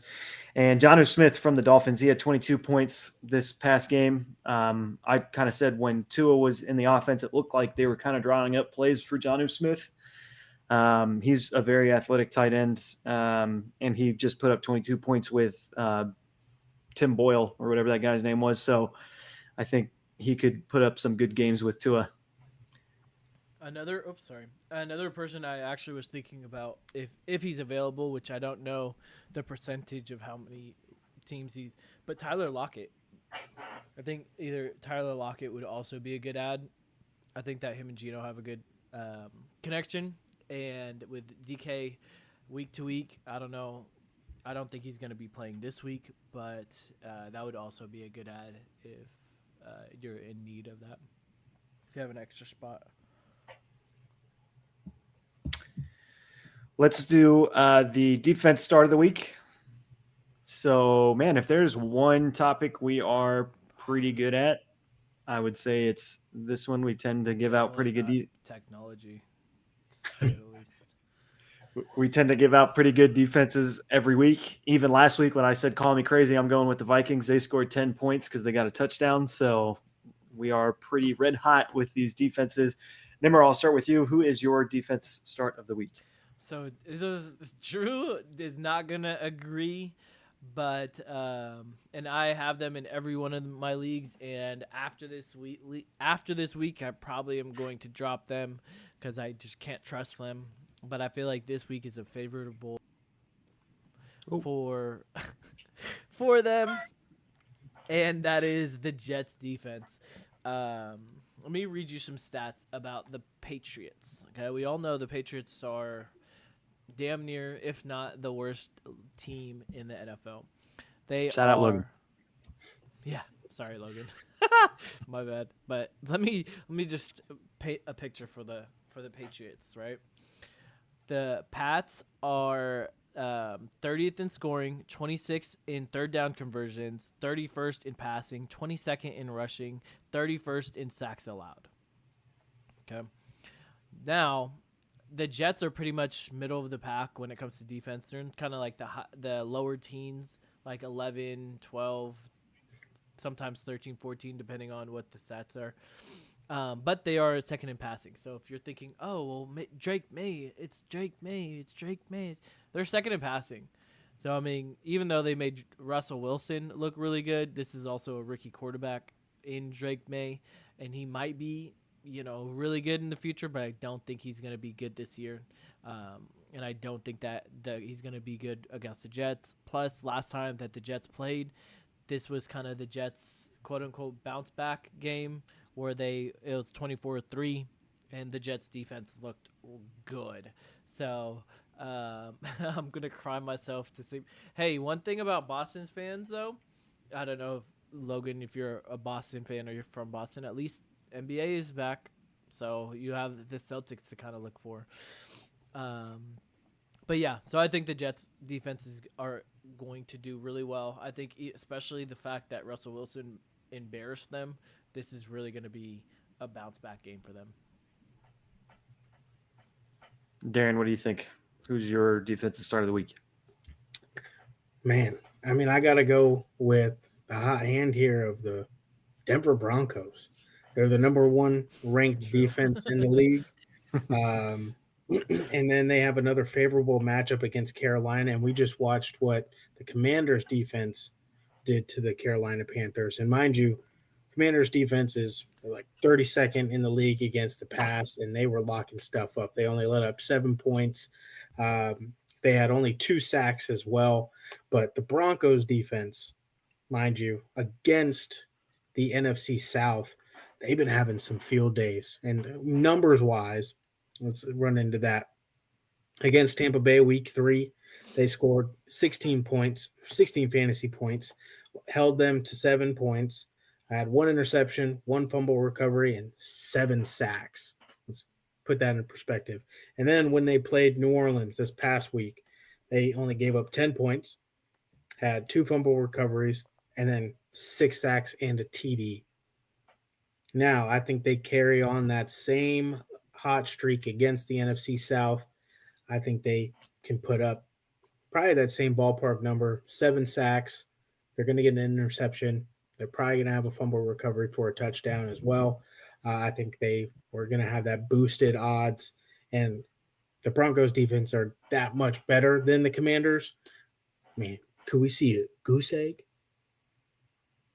I'd love to see it. But I think they have definitely a good favorable matchup against Carolina. I think they do get another set of takeaways on either side of interceptions, fumbles, and even a touchdown in this game.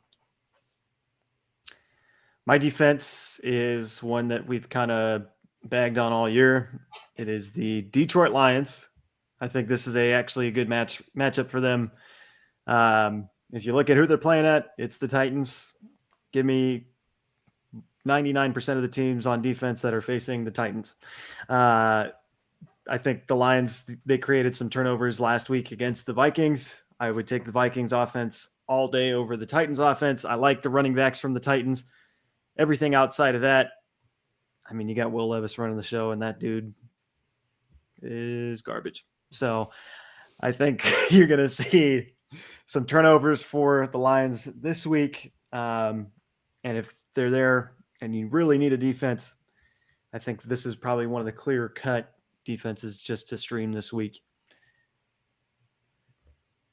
Let's go to some of the best fantasy performers over this past weekend. There was a lot of high scoring in the game last night with Tampa and the Ravens. Lamar Jackson scored 34.4 points. He was the top scorer this week in fantasy. And then you had Rashad White, who had 29.1 points. He kind of got that in garbage time. But So stupid. how about some of the other higher scorers? Darian, did you notice anybody? Yeah, I mean, I didn't expect it, but Jahmyr Gibbs having 32 points. I thought the run defense for Minnesota was going to be a little bit more stout. I just, with how they held Montgomery, I thought they were going to do the same with Gibbs, but they were leaky with Gibbs. So it was really awesome to see one side of that Sonic and Knuckles duo doing really well. And I mean, love my boy Baker, but he was popping off. I mean, I think, threw 2 interceptions, so had another 4 points left on the board. So he would have been at 31, so right next to Lamar in that regard. If he cleans that up, like, he's truly, I would say, in contention for MVP if he gets rid of all the interceptions. But one thing, like, I also noted is that last year, everyone was bagging Josh Allen about him throwing interceptions, and he hasn't thrown one at all this year. So Yeah, that's crazy. really impressive that he's cleaning it up, and I mean, just having kind of a sneaky year with an MVP vote, I would say. So, but I digress. I liked Gibbs, their matchup. I mean, Brees Hall popped off as well, Mixon, another standout performance. I would just say Devon's running backs, great job. Yeah. But yeah, those are some of those highlightable.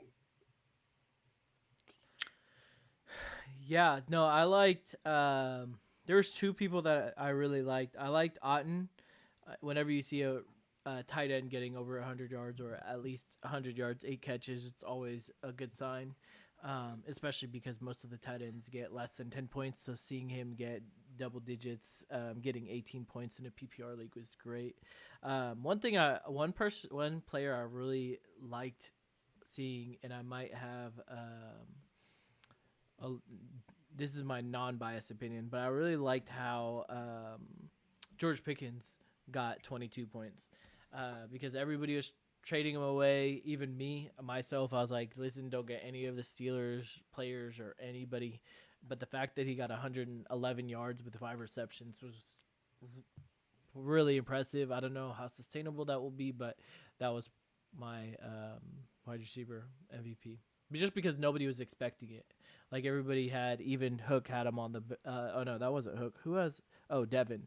Devin has him on the bench, which I don't really know who he would substitute, but a lot of people are trying to trade him away. Pickens is bad, that sort of stuff, and the fact that he came back with 22 points was really impressive, as well as Rashad White. I mean, it kind of sucks because I'm trying to get rid of him, but the fact that he put 22 points and is the leading back in that backfield, that was also impressive. Even though it was garbage time, points are points. He did lead the team in rushing and receiving, or in the backfield, I should say. Led the running backs in rushing and receiving. So that was another highlight of last week. You see Logan's comment there. Baker had 34.4 Zins put in last night. That That's pretty God. funny. is hilarious. But yeah, it's a lot of really fun matchups this past weekend. I'm excited for this weekend. We'll talk about the fantasy MVP tomorrow, our predictions for the highest scores this upcoming week. We have, like I said, that little bit of a condensed show tomorrow with fantasy talk and gambling talk. We'll have a lot of the things you want to hear when you come to this show, the fantasy football talk. That'll be right out the gates. So I'm really excited for that. Before we get out of here, do you guys have anything, Darian? Not just set your priorities for waiver wire based on your needs, what's crucial, and where you're at in waiver order. And be sure to wake up at 4 o'clock Eastern, 3 o'clock Central, and then whatever midnight at the West Coast, or 1 a.m. technically West Coast, and be a demon and pick up whoever did not pick up on the waivers. Be a demon, get your boys, stock that team. Never, you got anything? Yeah, my biggest thing is you can also start trading. I mean, I know the trade deadline ends the 5th, but you can start trading. But when you do trade, and this is in my other league, so this has nothing to do with our league, but don't try to hoe people. I mean, come on. You have to at least think that the other person kind of understands what the hell he's doing. You know what I mean? Especially when he's in first place. Like, I got a trade offer that for like, it was like Saquon. Let me read this. Let me look at this BS. Okay. Look at this BS that I got sent. And I hope he's watching too, because this is actually like, talk about the disrespect. Najee Harris and Saquon, right? So I'm giving up Najee and Saquon. And then I'm receiving George Pickens and DeAndre Swift. And he was actually like trying to sell me that. So when you're trying to trade, don't be disrespectful like that. I mean, come on. So in my other league, I got away with a trade much worse than that. Yeah. See, I That was highway robbery. What you I, did. I traded Ramondre Stevenson and Josh Downs, so I gave them away for DK Metcalf. oh my God. Wow. I mean, I guess you gotta shoot all your shots, but I don't know. Me personally, if I get that type of, I'm just not even talking to you anymore. Like, honestly, my response was, "I hope you have a great night." Just plain and simple. So Yeah. because honestly, especially with waivers being so dry this late in the season, the only thing that you really can do to improve your roster is trade, right? So unless I mean, there are some teams, especially when you're on the bottom of the pack, where you really don't have anything to trade for, but you at least have one good player. You can trade your best player for 2 or 3 really good players and kind of diversify your portfolio. But then when you send stuff like that, like, come on. Yeah, he's got to double it up. It's got to be like a 4 for 2 type of thing. He was like trying to argue, and I'm just like, I can't believe this guy is really trying to sell me on this. This is unbelievable. Does he not know we have a fantasy show? No, I'm just joking. I'm just joking. Well, shout out Jordan Pisano. That was who I traded. Oh, poor Jordan. Why did you do that to Jordan? Oh, man. Hey man, Ramondre's solid. So is Josh Downs. Okay. Josh Downs, you look at his past 3 games, not this last game, but the games before that. Solid. Got targets because of Flacco. Yep. Yeah. Wow. Be careful out there. Be careful out there. This is why Ricky doesn't like trading. It's because people are trying to hold him, and he's like thinks it's a pretty good trade, and then all of a sudden he gets flamed in the group chat. Like, I don't think he's ever made like a trade though. that's why though. He's like, I don't like. He said this like I think his first year. He's like, the only reason I don't trade with you guys is because I don't trust you guys. I don't trust that you guys are actually giving me a good, like, it's an actual good trade. So I forgot. I offered him a decent trade earlier this year. It decent was for like, you or decent for him? no, I was giving him Debo and I think it was somebody else, a running back for Kamara, and I was like, you need depth. Here's a wide receiver. Here's a running back. Can I get running back number one at the time? Which I probably should have added one more person, but I was like, I think Honestly, to Debo save needs to win. yourself some trouble, just don't even text him about trades because he's Yeah. not gonna trade at all. But Yeah. that could be a route. I mean, I've only made one trade this whole entire year, so and I'm first place. So he might be onto something. I mean, if you draft well, there's no need to trade. Yeah. Even though my team's crap in all four of my leagues, so I don't know how the hell I'm in first. Well, we need you to win all 4 of them, Nim, so we can give this show a little credibility. Yeah, bro, that would be wild if I won it all. I would, I've only made 2 trades, so if there's any consolation. Yeah. true. I feel like the trades in our league are usually decent. Yeah, I guess kind of depends on what viewpoint you're looking at, but I give you David and Joku right now for Kyron. well, Kyler Murray, yeah, let's do it. Kyron, No, yes, I'm hearing sir. Kyler. I don't know who Kyron Okay. is. Yeah, All right, CD Lamb for DK Metcalf and McLaurin. let's just end the show. A 1 for 2. Yeah. All right. Well, that is everything from us tomorrow. Tune in, or that is everything from us today. Tune in tomorrow for fantasy football talk and gambling talk. We will be back tomorrow. If you're watching on TikTok right now, we will be live tomorrow on TikTok. We're not live on TikTok right now. Well, I'm saying if someone came from TikTok to the yeah. YouTube. I'm sorry. No, you're good. I should have made that clear. But we'll be going live on TikTok tomorrow, approximately. I don't know. What would that be like? We haven't really discussed what time. 9:15 Eastern, probably around Yeah. that time. What So is that Pacific? 9, 8, 7, 6, 6:15.